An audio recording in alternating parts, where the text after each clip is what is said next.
ચોવીસ નું ઇલેક્શન આવ્યું છે. ચેતરભાઈ ગઠબંધનના ઉમેદવાર છે.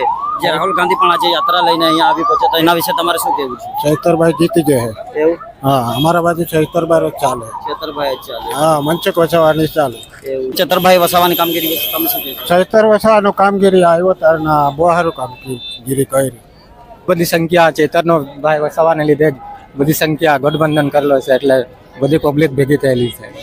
હા, એટલે આ વખતે ચેતરભાઈ વસાવા ઉમેદવાર ઉભા થવાના છે, એટલે જીતી જાય ખાતરી છે અમને. ચેતરભાઈની કામગીરી વિશે તમે શું કહેશો? ચેતરભાઈની કામગીરી તે બહુ સારા રીતે કરે છે, એટલે એના લીધે બધી પબ્લિક એના પાછળ પસંદ કરે. હમણાં ચેતરભાઈ વસાવાને સૌથી પસંદ કરીએ. એ કે આદિવાસી વિસ્તારમાં એના જેવું કોઈ ઉમેદવાર નથી, એના લીધે. કે જે બીજા લોકો છે એમની જોડે પણ વાત કરવા પ્રયત્ન કરીશું. આપણી જોડે અહીં જે બીજા ભાઈઓ પણ જોડાયેલા છે એમની જોડે પણ વાત કરવા પ્રયત્ન કરીશું. આ જે ગઠબંધનના ઉમેદવાર ચેતરભાઈ છે અને એમની સાથે ન્યાય યાત્રામાં રાહુલ ગાંધી સાથે જે ચેતરભાઈ જોડાયા, તો તમને આ વખતે શું લાગે છે અહીંનો માહોલ? અહીંનો ઇન્ડિયા એરલાઇન્સ મુજબ ભારત જોડો યાત્રો ગઠબંધન થયેલ છે. એ બાબતે હું ભરૂચ લોકસભા વિશે કહીશ તો અત્યારે અહીં રાહુલ ગાંધીજી પધારી ચૂક્યા છે. સાથે સાથે ભરૂચ લોકસભાના ધારાસભ્ય અહીં બી પધાર્યા હતા. એ સાથે અહીં લગભગ 20 થી 30 હજાર યુવાનો અહીંયા ભેગા થયા હતા.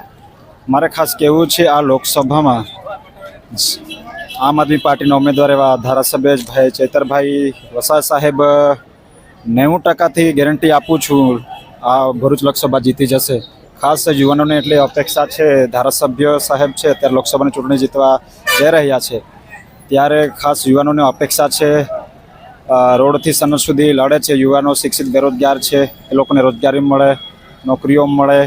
અને ખાસ જે ભાજપ સરકાર ભ્રષ્ટાચાર કરી રહી છે, ભ્રષ્ટાચાર હટાવે એ માટે આમ આદમી નવો ચહેરો અમારા ધારાસભ્યો લોકલાડી લેવા અહીંયા ઉતારવાના છે.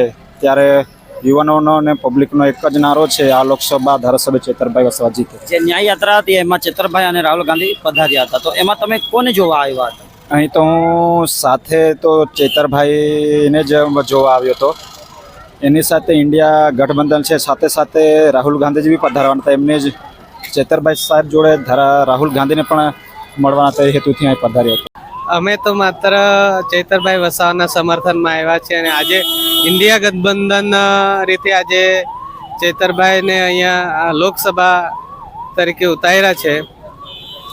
તો આજે અમે ચૈતરભાઈના સમર્થનમાં ખૂબ ગામડેથી અને ખૂબ દિલથી આવ્યા છે. તમને શું લાગે છે આ વખતે પરિવર્તન થશે? પરિવર્તન ચોક્કસ થવાનું છે અને થશે જ. ચૈતરભાઈ દરેક વ્યક્તિના મનમાં વસેલા છે, દિલમાં વસેલા છે, એટલે ચૈતરભાઈ જીતવાના જ છે. ચેતરભાઈની કામગીરી વિશે તમે શું કહેશો? ચૈતરભાઈની કામગીરી ઘણી સારી છે અને ખૂબ જ સારી છે. દરેક ગામડે ચૈતરભાઈ સારામાં સારું કામ કરે છે. નાના હોય મોટા હોય દરેકની કોઈ પણ પ્રશ્ન હોય એનો પ્રશ્નનું નિરાકરણ લાવે છે.